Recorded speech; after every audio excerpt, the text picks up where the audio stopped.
Hello friends, स्वागत है आपका अपने ही यूट्यूब चैनल ऑनलाइन नव्या एकेडमी में। तो दोस्तों, आज हम बात करने वाले हैं लोकसभा के बारे में। लोकसभा चुनाव जो है 2024 समाप्त हो चुके हैं। रिजल्ट यानी कि परिणाम घोषित हो चुके हैं और इसी पे कड़ी में हम आज बात करने वाले हैं जो लोकसभा का जो सफ़र रहा है 1951 से 2024 तक का। कितनी बार लोकसभा यानी कि अभी जो लोकसभा का चुनाव हुआ है वो 18वीं लोकसभा का चुनाव हुआ। कौन सा? 18वीं लोकसभा चुनाव भी संपन्न हुए हैं, जिसका रिजल्ट अभी 4 जून को घोषित किया गया है, जहाँ पर एनडीए यानी कि बीजेपी ने 239 सीटें जो है सर्वाधिक सीटें जीती है और इसी के साथ एनडीए की जो सरकार है वो बनने जा रही है।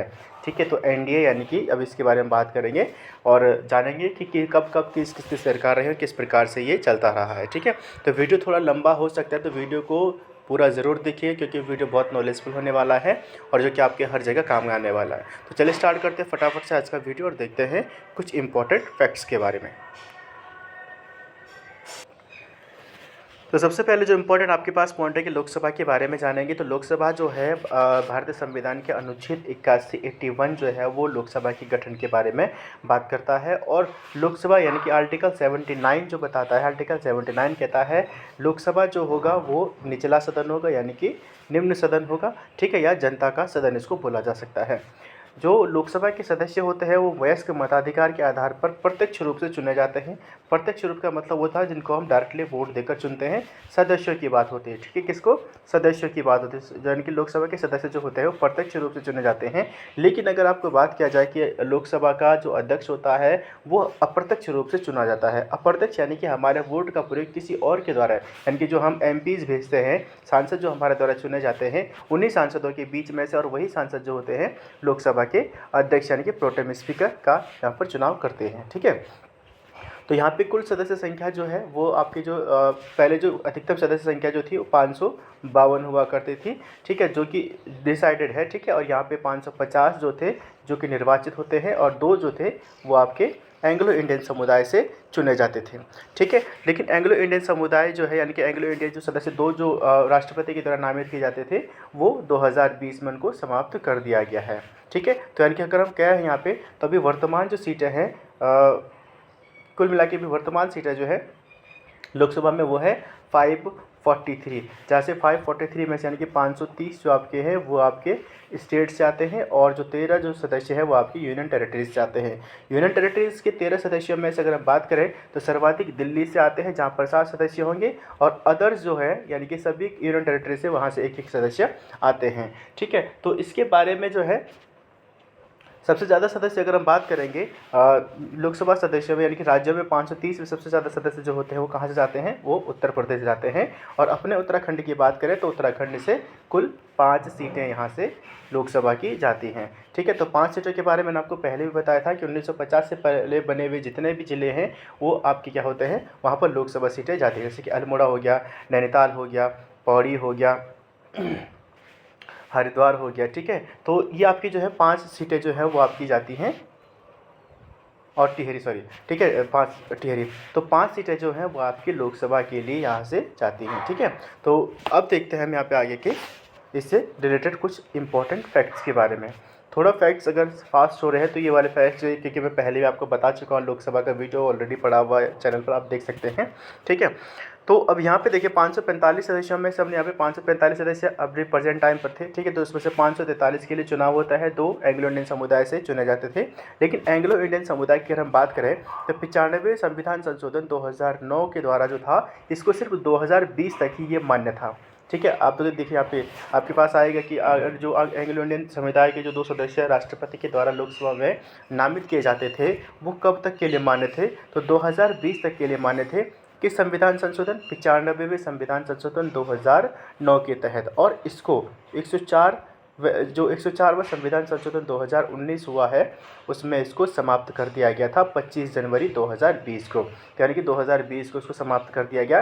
किस संविधान संशोधन के तहत? वो है 104वां संविधान संशोधन 2019 के तहत। ठीक है, तो बात करते हैं लोकसभा के सदस्यों की योग्यताएं क्या होती है। तो लोकसभा के सदस्यों के लिए कुछ खास नहीं, बस उसको 25 वर्ष की आयु उसकी पूरी होनी चाहिए, ठीक है, 25 से कम नहीं होनी चाहिए। संविधान के प्रति उसका सच्चा विश्वास यानी कि एक शपथ पत्र उसको वहाँ पे देना होता है, जहाँ पे वो बताएगा कि वह संविधान के प्रति सच्चा विश्वास एवं निष्ठा रखेगा और भारत की संप्रभुता और अखंडता बनाए रखेगा, ठीक है। या उसका जो है नाम जो है वो किसी भी मतदाता क्षेत्र में उसका नाम पंजीकृत होना चाहिए। अगर कोई आरक्षित सीट यानी कि SC ST की जो अगर कोई सीट पे अगर कोई चुनाव लड़ रहा है तो ये उसी व्यक्ति के लिए आरक्षित होगी और उसके लिए उसको एक प्रमाण पत्र यानी कि कास्ट सर्टिफिकेट जो है वो देना होगा, उसका एक प्रमाण उसको देना होगा। तो कुल मिलाकर हमारे पास क्या है, यानी कि जो लोकसभा के सदस्य की योग्यता होती है 25 वर्ष की आयु पूरी कर चुका हो, किसी भी मतदाता क्षेत्र में उसका निर्वाचन यानी कि नाम पंजीकृत होना चाहिए और किसी भी लाभ के पद पर वो कार्यरत नहीं होना चाहिए, ठीक है। तो ये कुछ योग्यताएं होती है लोकसभा के सदस्य के लिए। चलिए बात करते हैं आगे। तो लोकसभा के जो गठन होता है वो लोकसभा का जो गठन किया जाता है लोकसभा अध्यक्ष, उपाध्यक्ष और सदस्यों से मिलकर, ठीक है। 543 आपके सदस्य होते हैं, तो 543 सदस्यों में से ही यही यानी कि जो ये सदस्य होते हैं इन्हीं में से एक क्या हो जाता है, स्पीकर यानी कि अध्यक्ष और उपाध्यक्ष चुना जाता है, ठीक है, वाइस प्रेसिडेंट। उपाध्यक्ष चुना जाता है, ठीक है। दोनों आपके यानी कि प्रेसिडेंट यानी कि स्पीकर होता है और दूसरा उपाध्यक्ष यहाँ पे चुना जाता है और प्लस इसमें सदस्य होते हैं जिनसे मिलकर क्या होता है, लोकसभा बनता है। संसद के बारे में बात करें तो संसद का ये निचला सदन होता है, जनता का सदन, यानी कि 3 प्रमुख अंग होते हैं संसद के यानी कि लोकसभा, राज्यसभा और राष्ट्रपति। तो राज्यसभा उच्च सदन हो गया, लोकसभा निम्न सदन हो गया, ठीक है। यहाँ हम कह सकते हैं अगर हम इसकी काम की दृष्टि से देखें तो पहला होता है सदन, ठीक है। अगर इसकी इम्पोर्टेंसी की इसकी नज़रिए से अगर देखें, काम की नज़रिए से देखें तो लोकसभा प्रथम सदन भी होता है, ठीक है। लोकसभा के पहले अध्यक्ष कौन थे, जीवी मावलंकर थे। अभी हम इसके बारे में डिटेल में बात करेंगे। अब सबसे पहले लोकसभा के सदस्य अध्यक्ष का जो कार्य क्या होता है, सबसे पहले तो लोकसभा अध्यक्ष जो होता है, लोकसभा अध्यक्ष की नियुक्ति जो होती है राष्ट्रपति के द्वारा की जाती है। आर्टिकल 93 के तहत राष्ट्रपति जो होता है लोकसभा के अध्यक्ष की नियुक्ति करता है, ठीक है। 94 जो आर्टिकल है वो बताता है कि राष्ट्र यानी कि लोकसभा अध्यक्ष जो होगा वो अपना पद त्याग सकता है। त्याग पत्र किसको देगा, लोकसभा उपाध्यक्ष को देगा आर्टिकल 94 के तहत, और इसका पद रिक्त होने की स्थिति में अन्य लोकसभा अध्यक्ष या उपाध्यक्ष को उसका कार्यभार संभालना पड़ सकता है या इसका कार्य करना पड़ सकता है। अध्यक्ष के स्थान पर उपाध्यक्ष को आपका आर्टिकल 95 बताता है, ठीक है। आर्टिकल 94 जो है वो बताता है आपको पद त्याग के बारे में, किस तरीके से अपना पद छोड़ सकता है लोकसभा अध्यक्ष और उसकी जगह पर कौन कार्य कर सकता है। आर्टिकल 93 बताता है कि लोकसभा अध्यक्ष की नियुक्ति राष्ट्रपति के द्वारा होगी, जो कि लोकसभा के सदस्यों के बीच से ही चुना जाएगा, ठीक है। अगला इसके कार्य क्या होता है, तो उसके कार्य होता है यानी कि सदन जो होता है यानी कि जो लोकसभा सदन है वहाँ पर सदस्यों के लिए जो चुनाव करवाता है, यानी कि सदस्यों में से ही ये चुनाव किया जाता है इसका लोकसभा अध्यक्ष का। कामकाज के लिए यानी कि लोकसभा के कामकाज का ये कोई देखेगा और उसकी अध्यक्षता करेगा। कोई भी विधेयक धन विधेयक है या नहीं है ये डिसाइड करता है लोकसभा अध्यक्ष। इसका प्रोसेस पूरा मैंने लोकसभा का जो वीडियो है वहाँ पे आप देख सकते हैं किस तरीके से विधेयक तैयार किया जाता है। साधारण विधेयक क्या होता है, वित्त विधेयक क्या होता है, धन विधेयक क्या होता है, संविधान संशोधन विधेयक क्या होता है, किस किस तरीके से इनको आगे चेंज किया जाता है या किस तरीके से ये पारित हुए, मैंने पूरी वीडियो दे रखी है, वो आप देख सकते हैं चैनल में, ठीक है। सदन की क्योंकि अगर यहाँ पे डिस्कस करें तो वीडियो बहुत लंबा हो जाएगा, क्योंकि ऑलरेडी वीडियो लंबा है, क्योंकि 1951 से लेकर हम 2024 तक की बात करें तो 18 लोकसभाओं के बारे में बात करेंगे यहाँ पे, तो ये थोड़ा वीडियो लंबा हो सकता है, 25-30 मिनट जा सकता है, तो उसको थोड़ा सा शॉर्ट करने की कोशिश करूँगा। तो इसका मेन काम क्या होता है, कोई भी विधेयक धन विधेयक है या नहीं ये डिसाइड करता है। सदन की मर्यादा और सदन में अनुशासन बनाए रखने की जिम्मेदारी लोकसभा अध्यक्ष की होती है। साथ ही सदन में जो भी अगर कोई अमर्यादित शब्द का प्रयोग करता है, कोई गलत तरीके से गलत शब्दों का प्रयोग करता है तो उसको भी निष्कासित यानी कि उसको भी निलंबित करने की शक्ति भी लोकसभा अध्यक्ष के पास होती है, ठीक है। चलिए आगे देखते हैं। नियमानुसार जो होता है यानी कि जो भी अगर कोई प्रस्ताव लेना है तो वो लोकसभा के अध्यक्ष के अकॉर्डिंग ही होगा, यानी कि जैसे अविश्वास प्रस्ताव है, स्थगन प्रस्ताव है, निंदा प्रस्ताव है, ध्यानाकर्षण प्रस्ताव है, तो विभिन्न प्रस्तावों के संकल्पों को आगे बढ़ाने की अनुमति जो है वो लोकसभा अध्यक्ष के द्वारा दी जाती है। संयुक्त अधिवेशन की अध्यक्षता करता है। संयुक्त अधिवेशन जो आपका आर्टिकल 108 है, संयुक्त अधिवेशन होता है जैसे कि अगर किसी विधेयक पर दोनों सदनों में असहमतता है, यानी कि राज्यसभा कुछ और चाहता है और लोकसभा कुछ और चाहता है, तो इन दोनों के कंबाइंड सेशन जो है वो राष्ट्रपति के द्वारा बुलाया जाता है और इसकी अध्यक्षता जो है वो लोकसभा लोकसभा अध्यक्ष करता है। लोकसभा अध्यक्ष आर्टिकल 108 के तहत करता है।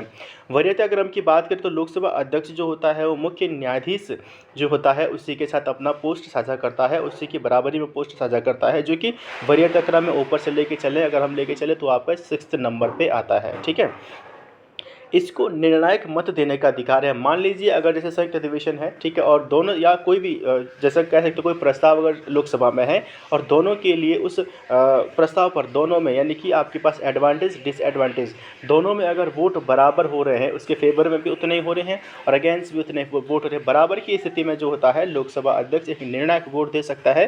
वो डिपेंड करता है कि वो किस एडवांटेज यानी कि उसके फेवर में देना चाहता है या उसके अगेंस्ट देना चाहता है, वो डिपेंड करता है लोकसभा अध्यक्ष पर। ठीक है, निर्णय मत दे सकता है। पारित किए गए किसी भी विधेयक को राज्यसभा में विचार के लिए स्पीकर के हस्ताक्षर की आवश्यकता होती है। कोई भी विधेयक अगर एक बार लोकसभा में पारित हो गया तो वो राज्यसभा में बिना स्पीकर यानी कि लोकसभा अध्यक्ष के हस्ताक्षर के नहीं जा सकता है। ठीक है, तो ये था लोकसभा के अध्यक्ष के प्रमुख कार्य। अब बात करते हैं हम अपनी लोकसभाओं के बारे में। तो अब इसमें हम देखते हैं कि लोकसभा जैसे आपने देखा कि कहीं 5 हैं, कहीं 3 है, कहीं 2 है, ठीक है, कहीं आपकी 81 है। तो ये डिफरेंट क्यों है, ये अंतर क्यों है? तो अंतर ये कुछ नहीं है, ये एक रेशियो बना हुआ है। ठीक है, तो आर्टिकल 82 जो है वो परिसीमन आयोग के बारे में बात करता है, जो लोकसभा क्षेत्र के बंटवारे के बारे में बात करता है। इसमें बताया गया कि प्रत्येक जनगणना के बाद जब भी कोई जनगणना होगी उसके बाद विभिन्न राज्यों को लोकसभा के स्थानों का पुनः आवंटन करने तथा विभिन्न राज्यों के निर्वाचन क्षेत्रों को पुनः विभाजित करने के लिए संसद जो है वो विधि द्वारा प्राधिकारी की नियुक्ति करेगी, यानी कि संसद जो है एक आयोग का गठन करेगी जिसको बोला जाता है परिसीमन आयोग आर्टिकल 82 के तहत। यानी कि जनगणना हुई, जनगणना के बाद की जनसंख्या घटेगी बढ़ेगी, ठीक है, तो एक रेशियो में जो है वो पुनः हो सकता है कि फिर किसी भी राज्य में जनसंख्या के अकॉर्डिंग लोकसभा का क्षेत्र बढ़ जाए या घट जाए। ठीक है, वैसे तो फिलहाल तो यही है कि और कितने उसके अंतर्गत आते हैं ये चीज़ अभी उसमें देखने को मिलती है। परिसीमन जो होता है वो इसमें आर्टिकल 81 जो होता है दो तरीके से इसमें 2 मुख्य शर्तें रखी गई हैं। 2 मुख्य शर्तें क्या होती है? पहली शर्त होती है कि स्थानों की संख्या से उस राज्य की जनसंख्या का अनुपात सभी राज्यों के लिए एक ही जैसा होगा, यथासाध्य होगा, अर्थात देश के प्रत्येक नागरिक को लोकसभा में यथासंभव बराबर प्रतिनिधित्व मिलना चाहिए। यानी कि हर व्यक्ति का वोट जो है वो लोकसभा के लिए इम्पोर्टेंट होता है, सबके वोट की वैल्यू एक जैसी होती है। लेकिन ये जो आर्टिकल है ये जोड़ा गया 31वां संविधान संशोधन 1973 में, जो कि 60 लाख से कम लेस देन 60 लैक्स की जो पॉपुलेशन होती है वहाँ पर ये लागू नहीं होता है। ठीक है, दूसरी शर्त इसमें है, दूसरी शर्त बताती है कि प्रत्येक राज्य के भीतर जो है प्रत्येक राज्य के के भीतर प्रादेशिक निर्वाचित जो क्षेत्र जो हैं को इस तरह से विभाजित किया जाएगा कि प्रत्येक निर्वाचन क्षेत्र की जनसंख्या का उसको आवंटित स्थानों की संख्या से अनुपात पूरे राज्य में यथासंभव एक ही होना चाहिए। ठीक है, अब तक जो है 1950, 1951, 1952,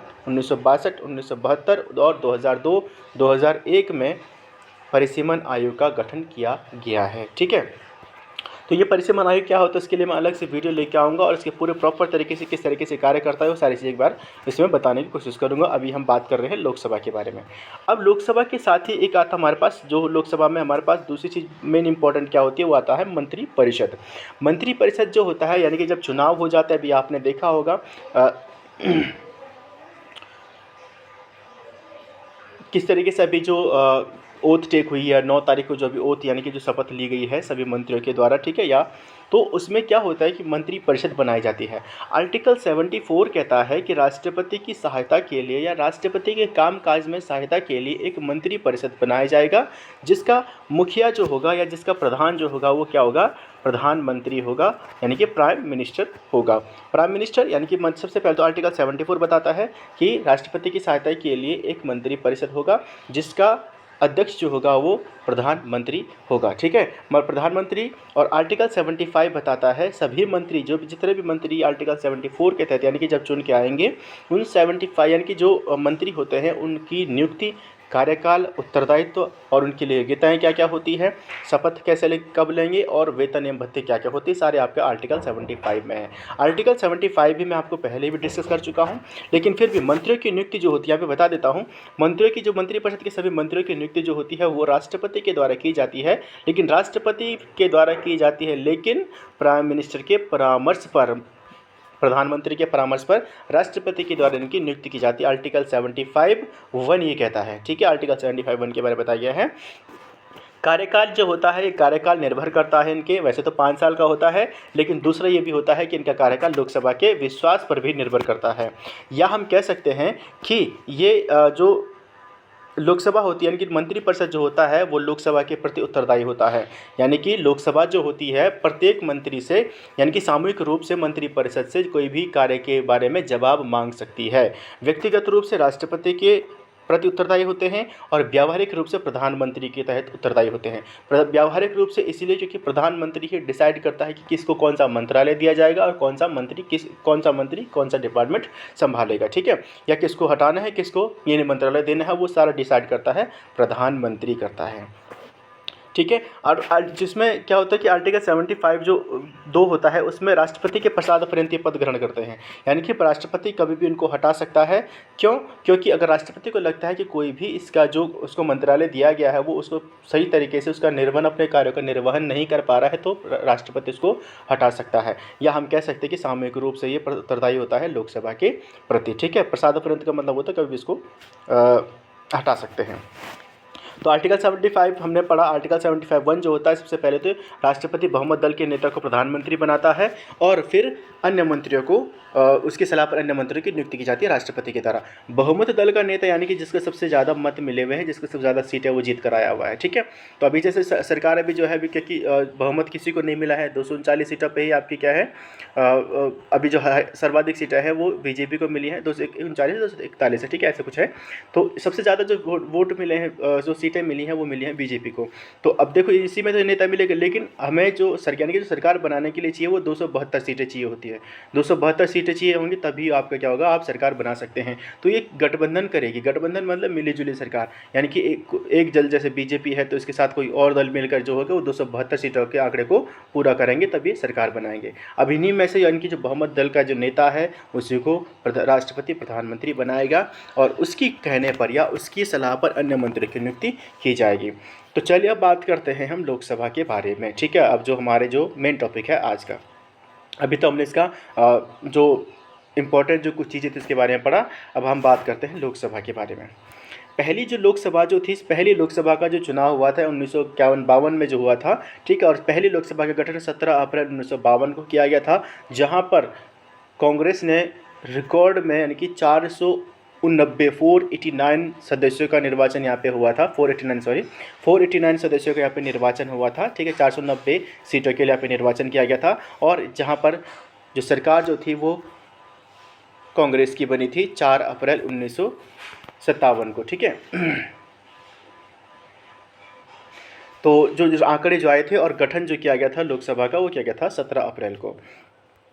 प्रधानमंत्री के रूप में, भारत के पहले प्रधानमंत्री के रूप में पंडित जवाहरलाल नेहरू ने यहाँ पर शपथ ली थी। वैसे तो इससे पहले भी वो पहले प्रधानमंत्री रह चुके थे, क्योंकि 1947 में ही जब भारत आज़ाद हुआ तभी वो प्रधानमंत्री बन चुके थे, ठीक है। और इस समय जो लोकसभा अध्यक्ष थे JV मावलंकर, यानी कि भारत के पहले लोकसभा अध्यक्ष कौन थे? JV मावलंकर। अब यहाँ पे कोई विपक्ष का नेता नहीं था। विपक्ष के नेता बनने के लिए कम से कम 10%, यानी कि कुल मतदान का 10% सीट जो है वो लानी, यानी कि किसी भी दल को अगर 10% सीट मिल जाती है तो वह क्या हो जाता है, विपक्ष का नेता बनने की वो योग्यता रखता है। अब जैसे अभी प्रेजेंट टाइम में 543 सीटों के लिए हुआ है, तो इसका 10% अगर हम मान के चलें, 543 का 10%, तो यानी कि लगभग 54.3, ठीक है। तो हम यानी कि बोल सकते हैं 55 सीटें, अराउंड फिगर 55 सीट।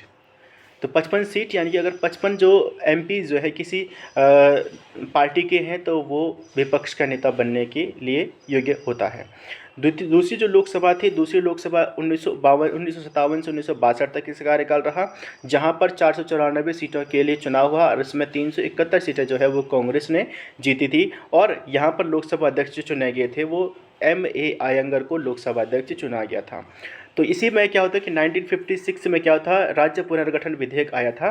ठीक है, तो राज्य पुनर्गठन आयोग यानी कि जो अली आयोग या फजल अली आयोग भी इसको बोला जाता है, 1956 में जो आया था ये।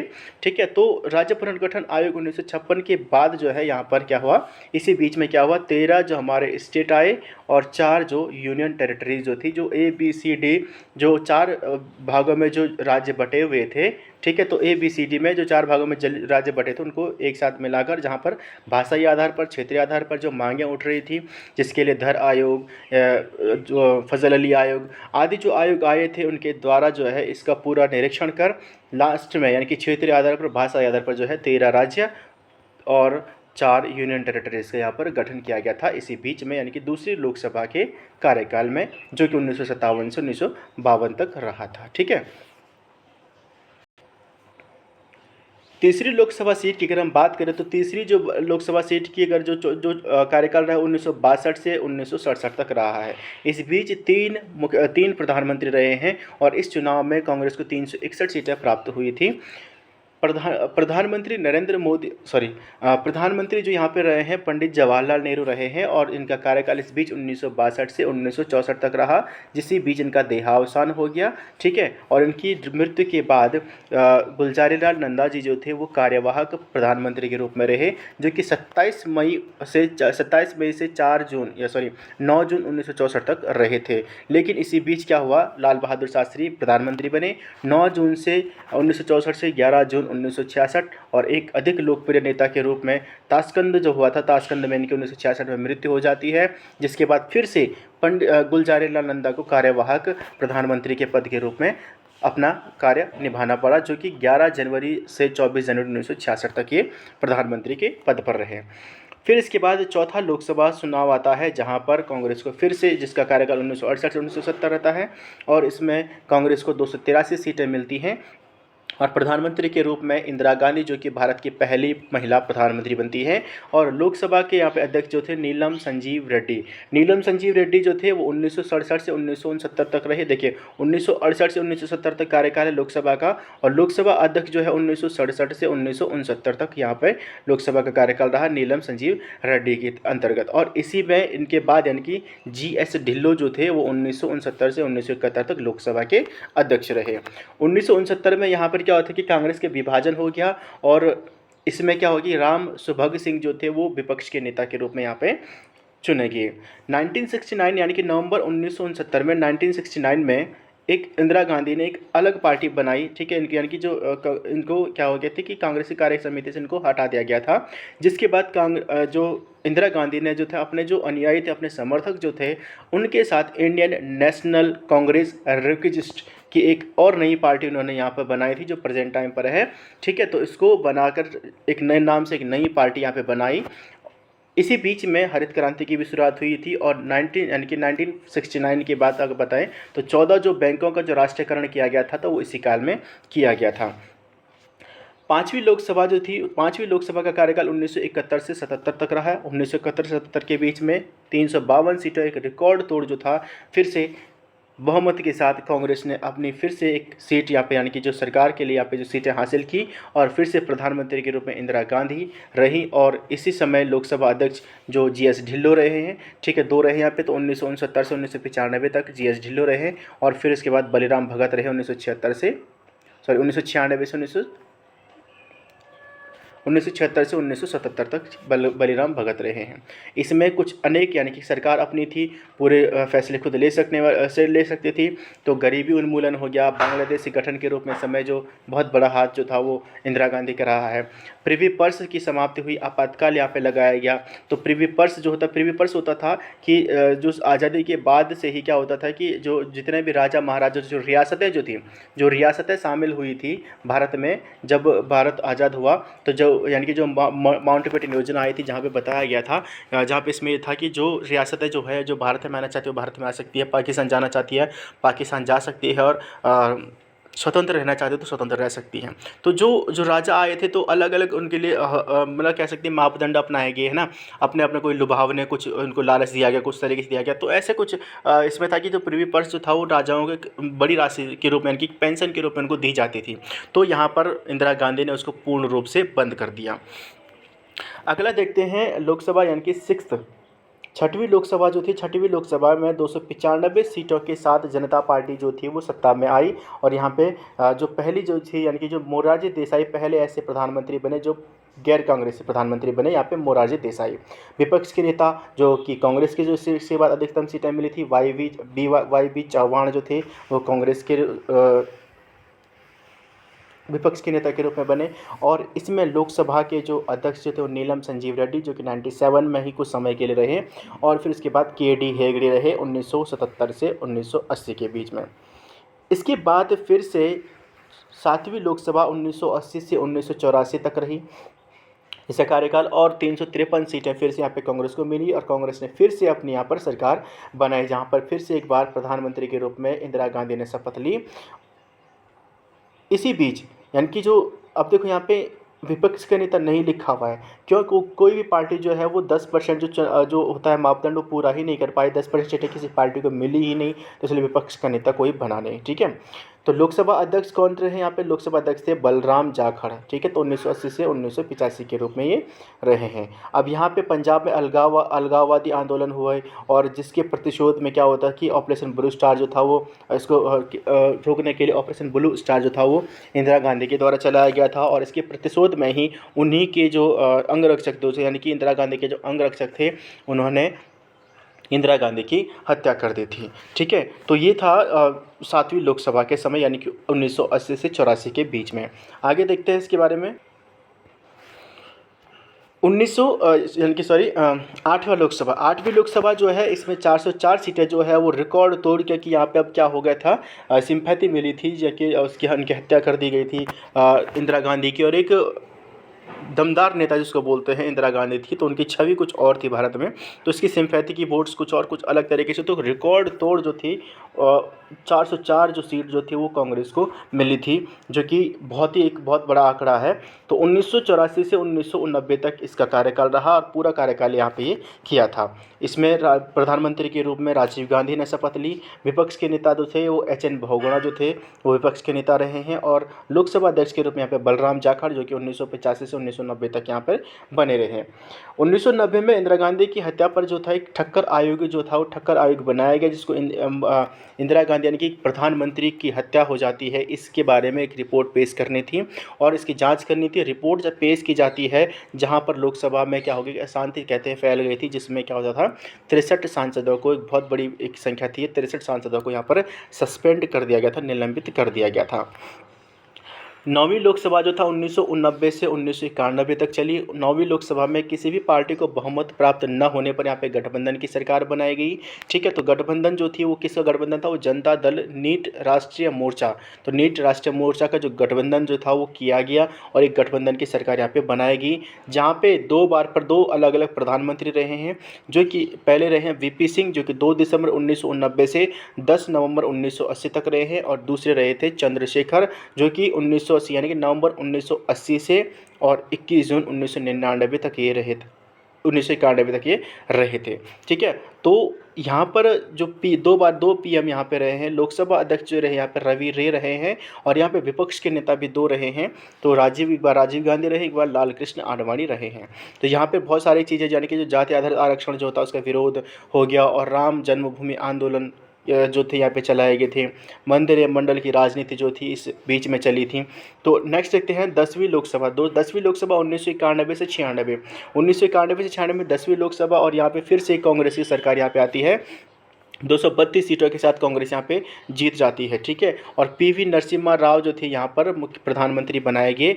लोकसभा अध्यक्ष की अगर मैं पे बात करें तो शिवराज पाटिल जो है वो लोकसभा अध्यक्ष यहाँ पे बनाए जाते हैं या नियुक्त होते हैं, और विपक्ष के नेता के रूप में लाल कृष्ण आडवाणी और अटल बिहारी वाजपेयी ने यहाँ पर क्रमशः काम किया है। ठीक है, और यहाँ पे राम जन्मभूमि आंदोलन जी के बाद क्या हो गया था कि जो आंदोलन बहुत अधिक चला, जिसके बाद क्या कि बाबरी जो मस्जिद जो थी जहाँ पर आज राम मंदिर बना हुआ है, तो उसे यहाँ पे विध्वंस कर दिया गया। नरसिम्हा राव के ही कार्यकाल में कह सकते कि आर्थिक नीति को फिर से लिखा गया और फिर से सुधार होने लगा, और यहाँ पे उदारीकरण के युग के रूप में यहाँ पर शुरुआत हुई थी। ठीक है, तो यहाँ पे देख सकते हैं आप 232 सीटों के साथ कांग्रेस, जब कांग्रेस की सरकार जो थी वही सरकार थी। ठीक है, जिस बार बार जो बोला जाता है।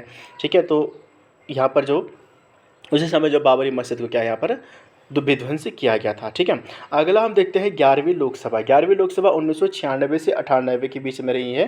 तो 11वीं लोकसभा जो है यहाँ पर संयुक्त मोर्चा जो था, गठबंधन की एक सरकार थी जिसमें कांग्रेस के समर्थन में एक सरकार बनाई गई। तो कांग्रेस सन की सबसे ज़्यादा वोट जो थी, सीटें जो थी कांग्रेस को मिली थी, और अन्य ने भी यहाँ पर उसमें एक गठबंधन बनाया और उसको बोला जाता है संयुक्त मोर्चा। ठीक है, तो उसके लिए क्या एक सरकार, अपनी सरकार यहाँ पे बनाई थी, जहाँ पे 3 प्रधानमंत्री रहे हैं। 3 प्रधानमंत्री में सबसे पहले अटल बिहारी वाजपेयी, जो कि मात्र 13 दिन के लिए, और एक भारत के इतिहास में कह सकते हैं कि आपके एक जीके का क्वेश्चन है यहाँ पे कि सबसे कम समय के लिए प्रधानमंत्री बनने वाले व्यक्ति कौन थे, अटल बिहारी वाजपेयी। उसके बाद एच.डी. देवगौड़ा 1996 से 1997, और फिर आई.के. गुजराल, इंद्र कुमार गुजराल जो थे 1997 से 1998 तक ये यहाँ पर प्रधानमंत्री के रूप में 3 प्रधानमंत्री यहाँ पे रहे हैं। ठीक है, तो आपके पास क्वेश्चन किसी भी तरीके से सकता है कि कौन सी लोकसभा में 3 प्रधानमंत्री रहे हैं, तो वो कौन से 11वीं लोकसभा में रहे हैं। ठीक है, विपक्ष के नेता यहाँ पे शरद पवार बनाएगी और लोकसभा अध्यक्ष यहाँ पे P.A. संगमा। ठीक है, और यहाँ पर जो थी अस्थिर सरकार भी इसको कहा जाता है, कि 3 प्रधानमंत्री बन रहे हैं, अस्थिर सरकार भी इसको बोला जाता है। और यहाँ पे ऐसे पहले ये था कि जब बीजेपी जो थी वो उभर कर आई थी, और कह सकते हैं कि 161 सीटें जो थी वो बीजेपी को यहाँ पर मिली थी। ठीक है, सबसे ज़्यादा सीटें जो थी वो बीजेपी को मिली थी, और सबसे बड़ी पार्टी बनकर यहाँ पर बीजेपी आई थी। अगला हम देखते हैं यहाँ पे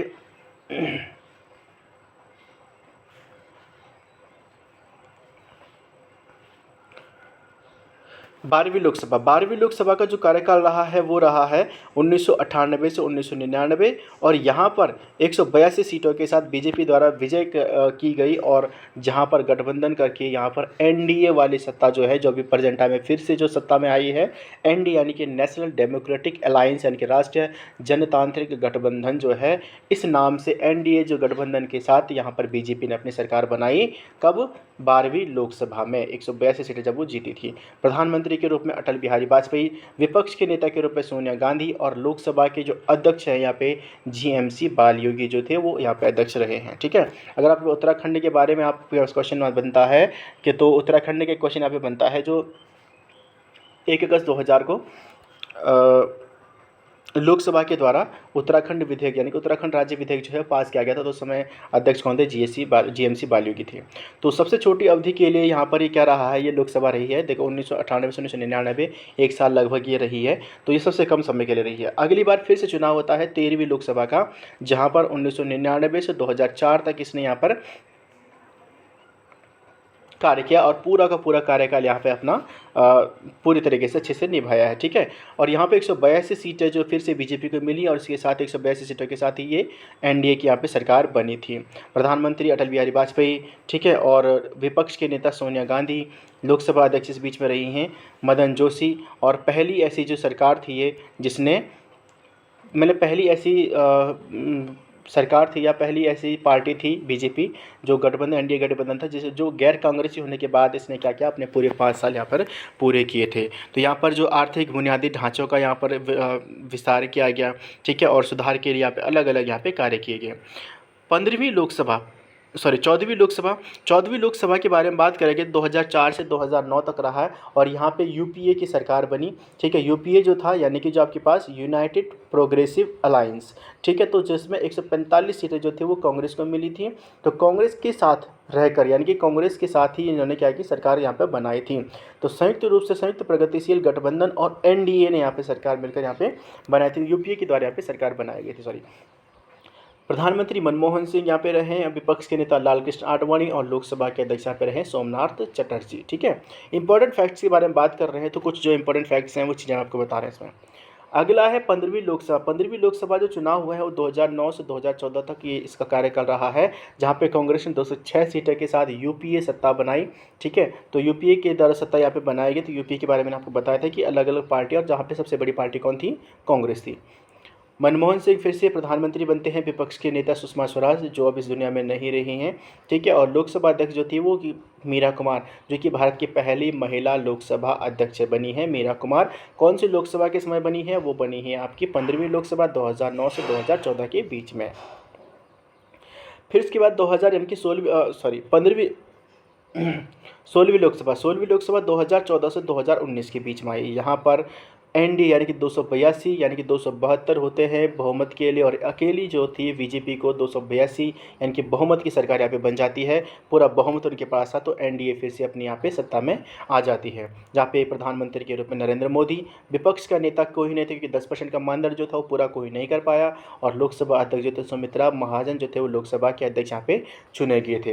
यहाँ पर बड़े बड़े कार्य जो थे उनके द्वारा किए गए, जैसे नोटबंदी हो गया, जीएसटी हो गया, स्वच्छ भारत अभियान हो गया, डिजिटल इंडिया पर उनका फोकस ज़्यादा रहा है। ठीक है, तो अलग अलग यहाँ पे कार्य बीजेपी के द्वारा किए गए थे। अगला हम यहाँ पे देखते हैं 17वीं लोकसभा। 17वीं लोकसभा जो था वो 2019 से 2024 तक चली है। अभी उसका कार्यकाल ख़त्म हो जाएगा 17 जून को शायद, है ना। तो उसके बाद फिर लोकसभा का गठन होगा, और लोकसभा तो वैसे तो चुनी गई है, उद्योग बंद हो गया है, लेकिन अभी मंत्री परिषद का और वो मंत्री को भी यहाँ पे जो मंत्रालय जो भी आवंटित हो चुके हैं, लेकिन उस लोकसभा अध्यक्ष का जो होगा वो 17 जून तक में भी चुनाव हो जाएगा। ठीक है। बीजेपी, यहाँ पे बीजेपी को जो 17वीं लोकसभा थी वहाँ पे बीजेपी को 330 सीटों के साथ जो है यहाँ पे फिर से एनडीए के द्वारा अपनी सरकार बनाएगी, जहाँ पे प्रधानमंत्री नरेंद्र मोदी जो थे चुने गए फिर से, और लोकसभा अध्यक्ष के रूप में ओम बिरला जो थे वो लोकसभा अध्यक्ष यहाँ पे बनाए गए थे।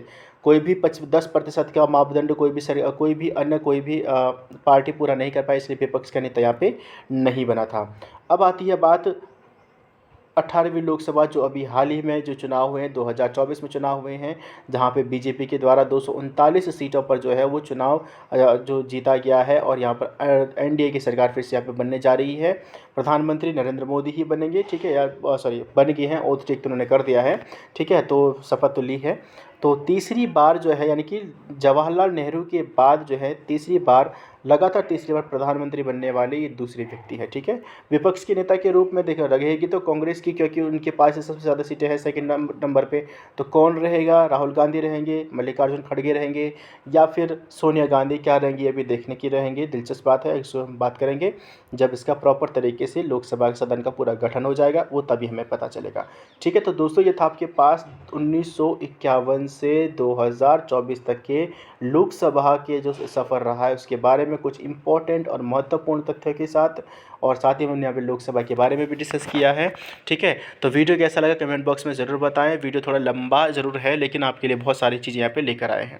मिलता हूँ जल्दी नई वीडियो के साथ, तब तक के लिए जय हिंद, जय भारत।